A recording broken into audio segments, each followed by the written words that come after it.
Hey there, Hannah Hembree Bell with Hembree Bell Law.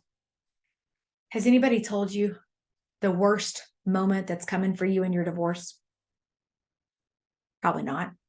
People don't talk about the tough stuff, do they? Like about having babies, right? Everybody forgets what it was like. No big deal. I'm not like that. I remember it all. And for me, the moment I was totally unprepared for, the worst moment for me was that first moment when I walked in the door when my kids were at their dad's and my house was quiet. There's no sound. There's no PlayStation in the background. There were no kids fighting. There's no drama. My house was silent. And that's the first time I'd experienced silence in maybe a decade, years at least, because I went straight from college to married to having babies and little kids and the noise. Oh, all I wanted was some peace and quiet.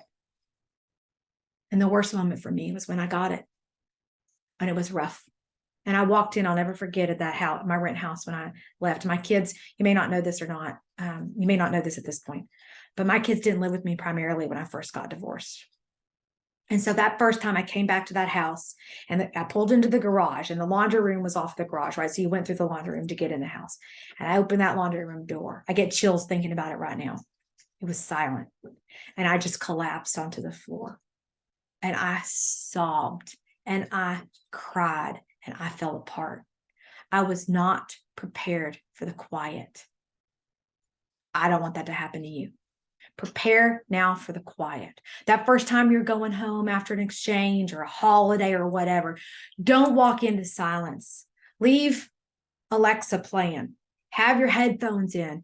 Be on the phone with your mama, your daddy, your best friend, your whoever. Prepare for the quiet. Now, I don't know, psychologists or somebody might tell you that's healing and whatever. I'm not here to tell you that. I'm not here to tell you how to heal. I'm here to tell you how to survive.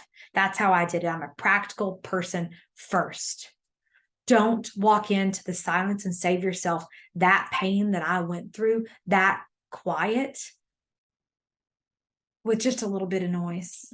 And then eventually you'll get used to the quiet. And I know you may not believe me in this exact moment, but eventually you'll learn to love the quiet and the silence, those moments when you're like, whew, there's no noise in here. I can fill it with whatever I like. You'll get there, but be prepared for the beginning and then lean on us at our firm, your friends and your family to help you get to the other side where you begin to enjoy it.